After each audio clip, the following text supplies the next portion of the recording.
What's going on? What's going on, folks? Hey, since I got a little windshield time, but as we said before, we got a special guest coming on the BirdCage LLC tonight on the perch with Mr. Bob Dandridge. We're gonna talk a little football this morning with some players that we should definitely look at. So I got you covered. Let's go.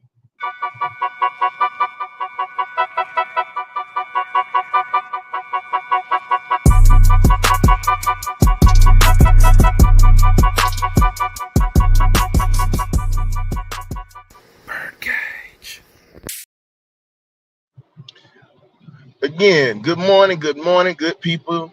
I hope your Thursday is starting off well. We out here in the traffic, enjoying it, man. So outside of that, let's talk about it, man. We definitely are gonna need some production when it comes to the interior defensive line this year. Everybody's talking about the edge rushers, and my thing is, I don't have a problem with it. I enjoy the fact that we're actually talking about generating a pass rush, but if we can't keep any pressure in the middle of the defensive line, or we can't control the run, contain the run, what the hell is the use for having an edge rusher? That's my question. And I'm at that point where I need some folks to start thinking with common sense at this point. And I'm not going to say anything bad, but there's a lot of delusion out here when we talk about it because Grady's getting a little long in the tooth. Mr. Street didn't do anything. David Onyemata has been MIA. And, when you really, really look at it, man, we need to go ahead and start deporting these defensive linemen just like ICE is deporting folks right now. It's just what it is. Get them the hell up out of Atlanta quick. So all I'm saying is at this point, let's be honest.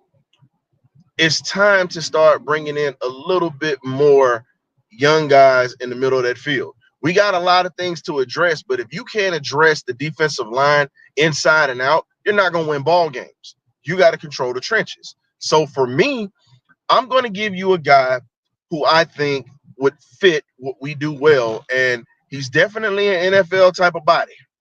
Definitely an NFL type of body. You got Mr. Cam Jackson out of University of Florida, 6'6", 352 pounds, plays the zero technique, also, and can play anywhere else on the defensive line or whatnot. Good hands, good speed, and definitely shows up in a bad attitude. He also can control the tempo of the game with being able to contain the run as well as go ahead and go after the passer, which would make it even easier for whoever we take as a pass rusher, an edge rusher or whatnot. I'm not saying he's going to be a first-round guy, but I think you can get him in the second and third round. He's a guy that is very, very disruptive. And for me, I'm looking for a guy that's disruptive and violent. And go back and look at the University of Florida. They started off bad. Like I said, I'm a Gator hater. I'm not going to hide it. I am a Gator hater. But when it comes to production and you talk about players and whatnot, he is a guy that brings a hell of a lot to the table. And you need that. We have too many church boys playing inside, pretty much in the defensive line area. We need somebody that's big, nasty, and physical. And Mr. Cam Jackson is a guy that can bring that. I really believe that if you get him in the second or third round or whatnot, even in the later rounds or whatnot, he would pay dividends and he could start immediately for this Atlanta Falcons football team. And when you look at how the Atlanta Falcons football team has been, it's never, it's always like two things you don't have. It's like having peanut butter without jelly or Kool-Aid without sugar. That's the way it is. Normally it's the offense that's banging and the defense is lacking, or the defense is banging, the offense is suspect. So I got to look at it. I got to look at it from both sides. We've got to start addressing things, and we got to have a facelift on this defense, a major facelift. And another person that I would look at that defensive line position, there's a gentleman by the name of Mr. Ty Robinson out of Nebraska. He's 6'6", 310 pounds. Definitely is a guy that showed up in the Senior Bowl, and as well as the Senior Bowl, he showed up during the season for those guys. And you're talking about somebody who can play zero technique, the three technique. I mean, just pretty much anything you want on the interior. He's another guy that can definitely help our linebacking core. Because let's be honest, we have solid linebackers, but we don't have the linebackers that we had when Ulbrich was here the first time. And I look at it like this. I really feel as if these linebackers are just really going to benefit if you actually put somebody in front of them. What's up? What's up, Anglo? What's going on? What's going on, Mike? Man, all I can tell you is this, fellas. Good morning, good morning, good morning. I really believe that when we really are after at this point, is really just having a whole attitude adjustment on this defense. And just to talk about an attitude adjustment, Mike Smith, former head coach for the Atlanta Falcons, did an article with the Dog Post and pretty much talked to some University of Georgia representatives. And he spoke on it. Mike Smith is still a huge Falcons fan, loves this organization with the time that he spent here still being the winningest coach. Mike Smith even said, we dropped the ball. He said, we're not taking away from Bijan Robinson.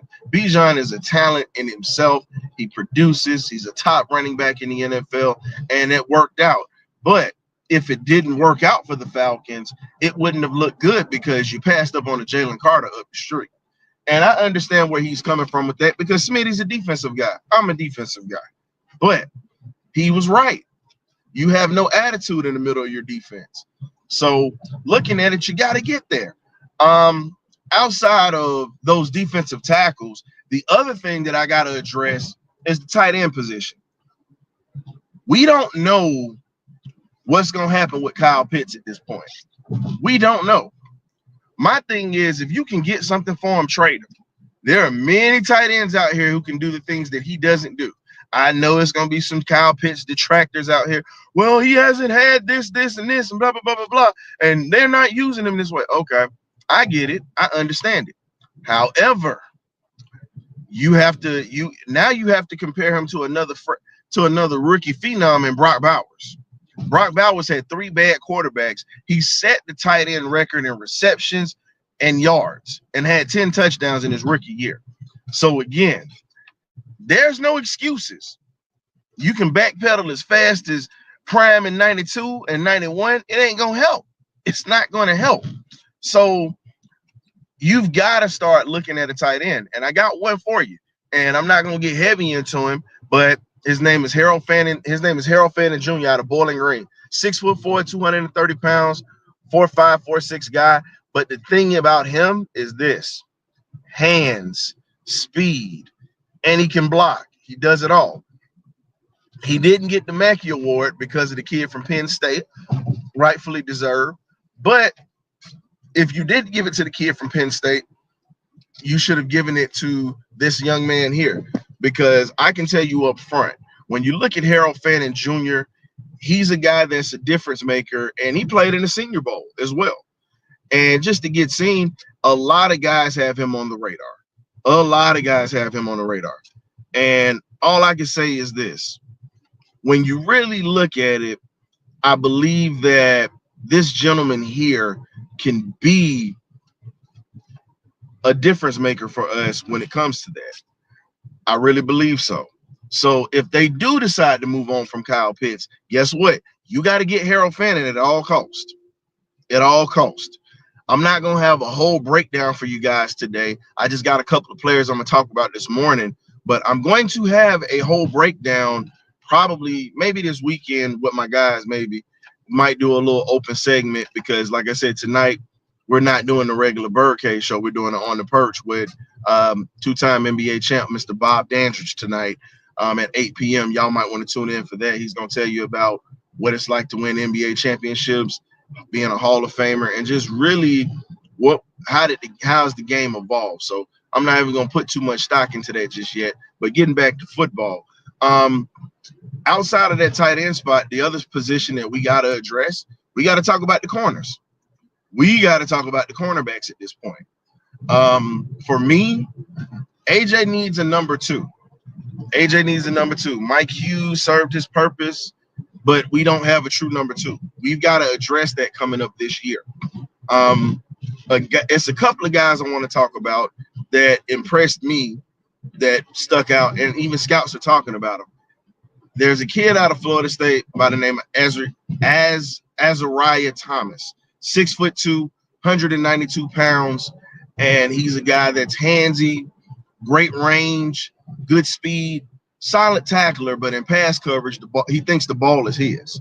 So this is a guy that would fit what Jeff Ulbrich does, tall corner that comes up, that loves to make plays, but the only knock on him is he's a little light in the ass. He needs a couple of biscuits, a couple of plates of biscuits and gravy, or for breakfast, and maybe some collard greens, neck bones, and fried chicken or whatnot for dinner. Put a little weight on him or whatever, get him up to at least an even 200 pounds. So this guy, they say 198 pounds. I've looked at him. He's far from 198. He's about 185, 190. A little light in the butt. I think that he could come into Atlanta and be a guy that could be effective right off the bat. Another guy that I would look at when you talk about cornerbacks position, there's a kid by the name of Sebastian Castro out of Iowa. Ladies and gentlemen, you saw an Iowa cornerback in the Super Bowl have a pick six and pretty much win a ring on his birthday. That was a guy that I wanted last year. I told everybody about Cooper DeJean. That was a kid that was just fundamentally sound, great speed, and he was just nasty. He was nasty. Now, Sebastian Castro isn't running a 4.3 like this kid, Cooper DeJean. 4.5, 4.4 guy or whatnot. Pretty much 6 foot, excuse me. He's 6 feet, 205 pounds. And when you actually watch him play, he's a lot bigger than what he plays on film. He's a lot bigger. He plays a lot bigger. And when you talk about anything that comes out of Iowa, you already know that Iowa's going to be a fundamentally sound place for defenders that come out. That is a place that you want defensive linemen. Boom. You want old school throwback type of linebackers that are going to come downhill, that are going to hit you in the mouth. That's where you go. You want defensive backs that can cover but will hit you in the mouth. This is where you go. A lot of people talk about Iowa because of offensive linemen, which I'm guilty of as well, punters, and tight ends. That's the other school. That's the other thing. But no one talks about the corners that come out of there. I can give you another defensive back that has a Super Bowl ring that came out of that school. He started off as a linebacker. Man's name is Bob Sanders. If you remember him, one of the smallest safeties in the league, but would tear your head off if you came around his area. Only problem with Bob was Bob just had continuous injuries that hurt his career. I'm trusting anything that Kirk Ferentz has put his hands on, period. I am trusting anything that Kirk Ferentz has put his hands on. Kirk Ferentz is the defensive whisperer. Doesn't matter what position. He's the defensive whisperer. And when you have players that are coming out year after year and they're balling, you gotta just really take that into account. Think about it. We had Adrian Claiborne for us until we traded him away. Adrian Claiborne had 6 sacks in a game, if you remember, against Dallas Cowboys. 6 sacks in the game. And this is during the Dan Quinn era. Adrian Claiborne is a good old Iowa boy. So, again, you pay dividends when you grab defensive players from that school, just like Georgia, just like Alabama, and just like some other schools. But the question is this. What direction are the Falcons going to go? Are they going to address some of the needs that we have, or are they going to go offense again? Because if they go offense, get you an offensive tackle at this point. Because you got to have somebody that's going to protect Michael Penix's blind side. Caleb McGarry is coming up on contract. I had a dispute with someone that came on the show that, that he spoke his opinion and it was okay. It was just the way that it ended just wasn't good. I'll say this. McGarry is a good run blocker, no doubt about it. But you got to have somebody that is going to help out in the passing game. And when you look at the passing game, that is one of the most important weapons, because when you have a weapon like Michael Penix Jr. in that backfield, throwing the rock around and getting the ball around the yard and pretty much putting guys in a position to where They're going to produce. They're going to get their numbers. They're going to do what they need to do to make sure that this quarterback is going to be successful, as well as they're going to be successful because they have a real quarterback. You have to have somebody to protect his blind side. Until you can protect his blind side, Penix is going to be running for his life. Not all the time, but he's going to have times where he's running for his life, and that's not going to bode well. If you decide not to go defense in the first round, if you go offense, you got to get an offense. You got to get a right tackle. You got to get a right tackle. You know, right now, Jake Matthews is a little long in the tooth at the left tackle spot, but guess what? I'm not worried about replacing him just yet because he's still got some tread on the tires. I'm going to get as much as I can get out of him, then I'm going to go elsewhere. But when you really look at it, you've got to patch up that right side. I say it every week. I'm going to continue to say it till I'm blue in the face, and that's a lot of talking because I'm a chocolate brother. So when you really sit back and think about it, there's a lot of things that we can fix on this team, and I think that we can. You know, we're not going to get everything we need this year unless we trade back. That's the only way that we're going to get it. But there are no excuses at this point. No excuses. If you got to trade back, if you got to trade a player away to garner some picks, you've got to do what you got to do. So until we get that squared away and until we get that situated, we're going to have the same issues that we've been having for years. I'll say this. What I'd like to see this year, I need to see a little bit more Brandon Dorlus this year. I need to see him get on the field consistently, not in spot play. I need consistency because you get drafted that high, my brother. Guess what? We got to get some production about it. We got to see what's up with the Washington kid, Braylon Trice. What is he going to be like when he comes off of that knee injury? How is he going to fare? Because he only played in one preseason game and boom, blew his knee out. So again, this is going to haunt Atlanta for a while because gentleman I wanted was Jared Verse. I argued, but for some funny reason, we have an infatuation with these West Coast players. We do. We have an infatuation with these West Coast ball players. And there's no disrespect because Drake London panned out well from the West from us. We've had many guys to do well that have come from the West. But the thing is, though, the guys that you take from the Southern region are mainly, how can I put it? They're mainly guys that aren't impact guys. We've had some guys that were impact, Julio, et cetera, and Ridley before he got in his trouble. We've had some guys that were good, but let's just be honest, man. They have an infatuation with Clemson. They have an infatuation with West Coast schools, pretty much, and certain Midwest schools, and then schools that you see on the FBS level. So all I'm saying is at this point, I think we need to go ahead and start really bringing in guys that have more talent than anything at this point. Regardless of where they come from, I get it. But if you have a chance to take talent that's nearby, and I'm not just specifically saying Georgia because I'm going to give you this here. Another guy that I'm looking at, depending on how the center situation goes, I want Cooper Mays here out of University of Tennessee. Or you go get Seth McLaughlin out of Ohio State. That is another thing. Everybody wants to talk about Dahlman, but my point is this. I think Dahlman has been one of the bedrocks at that center position this year. But again, Dahlman's a guard. Dahlman's a guard playing center. I like the fact that he has versatility, but I want a true center. I know that might sound a little like, dang, it sounds a little bratish this morning, but I haven't had any breakfast. So all I'm saying is there are things that we need. Now, if we don't get a Jalen Walker, if you don't get a Michael Williams, if you don't get a